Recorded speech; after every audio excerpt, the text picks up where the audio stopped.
Olá, graça, paz e alegria. A porção de hoje recomendada para a leitura da Bíblia em um ano no plano sequencial é 2 Samuel do capítulo 1 ao capítulo 3. A linha do tempo nos faz pensar em algo perto de uma semana entre o rei Aquis dispensar Davi e o momento em que ele recebe a notícia da morte de Saul.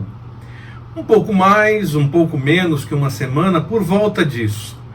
No final de 1 Samuel, nós lemos que a volta, antes de descobrir a respeito da destruição de Ziclag, demorou 3 dias. E a batalha, quando ele encontrou com aqueles que tinham invadido e destruído tudo, durou do final de um dia até o outro dia. Até o início do outro dia, pelo menos. Tem o deslocamento, ida e volta entre ir encontrar com os invasores e a volta para colocar as coisas em ordem em casa. E depois disso ainda nós temos mais 2 dias, revela para a gente 1 Samuel, temos mais 2 dias depois disso tudo para que Davi receba a notícia da morte de Saul. Por isso eu entendo que nós não temos uma história exatamente cronológica ocorrida e contada, ocorrida sim, mas não contada no texto do final de 1 Samuel e o início de 2 Samuel. Nós temos uma história que aconteceu antes, uma história que aconteceu depois, uma história que aconteceu ao mesmo tempo em que outra história estava também acontecendo, e elas são contadas como se fosse uma sequência, porque não dá para contar ao mesmo tempo 2 histórias, e aí nós ficamos com a impressão que o texto está revelando uma ordem cronológica, mas não necessariamente é isso que está acontecendo. Esses pontos de pensar o tempo a respeito da volta de Davi, o enfrentamento com os invasores, a chegada da notícia, é que me faz então entender que esses eventos estão sim contados como de fato ocorreram, mas não numa ordem cronológica, com a preocupação cronológica dessa sequência. Muitas pessoas identificam mentira por parte daquele que foi o informante de Davi a respeito da morte de Saul, pois o final de 1 Samuel relata a morte de Saul e diz que o seu escudeiro se matou também após notar que Saul tinha morrido. Mas pode não ter acontecido exatamente assim. Ali foi relatado sem contar todos os detalhes. Pode ter acontecido do escudeiro olhar e Saul não morreu de verdade, mas o escudeiro achou que ele estava morto.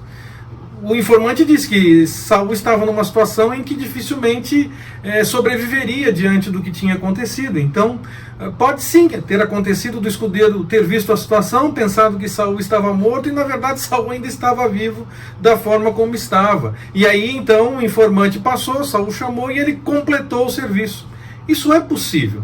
Também é perfeitamente possível que ele tenha passado pelo local, visto a cena, encontrado Saul já morto de fato, como muitas pessoas acreditam, e ter pego apenas os objetos e ido dar notícia para Davi com aqueles objetos, quem sabe pensando que teria algum tipo de agrado por conta de Saul ter perseguido tanto Davi, agora Saul estava morto, então Davi ficaria feliz com essa notícia.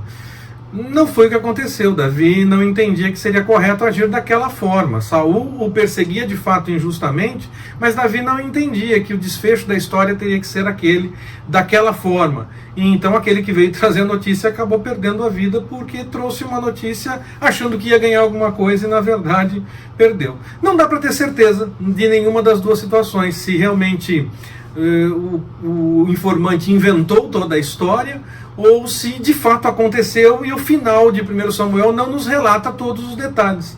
Nós não temos como ter. É possível sim, de um livro para o outro, ajustar os detalhes, contar mais alguma coisa que não foi contada antes. Não é impossível então de ter acontecido a situação da forma como ele contou. Como também é possível que ele apenas tenha mentido. Só não dá para cravar nem que ele contou o que não foi contado antes e então de fato aconteceu, nem dá para cravar que ele está simplesmente mentindo. São possibilidades. O texto bíblico não deixa claro todos os detalhes neste ponto, então não é possível nem afirmar uma coisa nem outra. As pessoas às vezes têm certeza de algumas coisas que na verdade não podem ser afirmadas de fato.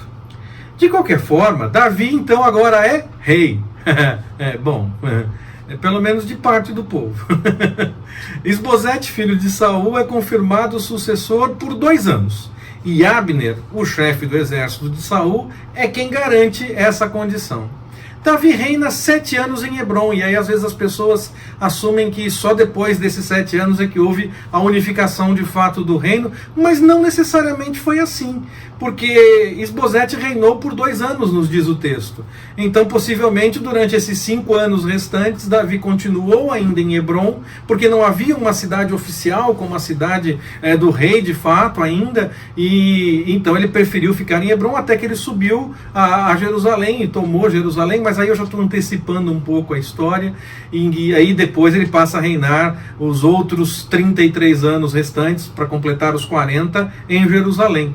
Mas tudo indica que Davi, já durante esses 5 anos depois da morte de Isbosete, entre ele sair de Hebrom para Jerusalém, Davi já estava unificando sim o reino. É o que a gente consegue entender dessas coisas todas. Mas como eu passei um pouquinho para frente, fui já para a próxima porção e comecei a falar sobre a morte de Isbosete, Davi tomando Jerusalém, deixa eu voltar para a porção de hoje, que aí amanhã, já adiantei alguma coisa, já posso diminuir o que vou falar amanhã. Pastor falando menos. Bom, vamos voltar para o texto de hoje. Ainda temos algumas batalhas entre os homens de Davi e os homens da casa de Saul sob a liderança de Abner. Dessas batalhas nós vemos a situação que vai gerar um processo de vingança pessoal no final da porção de hoje. Abner estava ficando forte, mesmo que o lado de Saul, o lado que ele estava, estivesse enfraquecendo. E nós não temos muitas informações se Isbosete acusou Abner de ter estado com a concubina de seu pai Saul de forma justa ou injusta. Nós não sabemos se realmente havia de fato Abner feito isso, ou se houve apenas uma acusação injusta. O texto não deixa isso claro. Mas Abner se volta contra Isbosete diante dessa acusação e faz aliança com Davi, que o acolhe. Tem algumas condições, ele deveria trazer Mical para Davi, que tinha sido dada para outro como esposa, depois que Davi fugiu de Saul, ele queria a esposa com ele. E aí, de fato, isso acontece. Davi entende que o compromisso estava sério ali. Também parece que Isbosete participou também disso, mas Abner é que leva a esposa a Mical para Davi. Para se construir uma nação, algumas vezes os adversários até se unem, passam por cima das suas diferenças. Não por acordos errados ou de dinheiro e poder, que muitas vezes acontece, não é por isso, não é vendendo a consciência, mas por um projeto de fato de nação. É o que parece acontecer aqui entre Davi e Abner. Mas por conta de uma vingança pessoal, isso quase cai por terra. Nós não sabemos se Abner ia se voltar para Davi com o tempo, como ele se voltou contra Isbosete, porque não houve história para termos como verificar isso. E aquilo poderia ter, aquela situação da morte de Abner, movida por uma vingança pessoal, familiar, poderia ter trazido mais problemas que soluções. Tudo porque uma pessoa colocou os seus interesses pessoais, a vingança, acima da tentativa de um projeto de nação.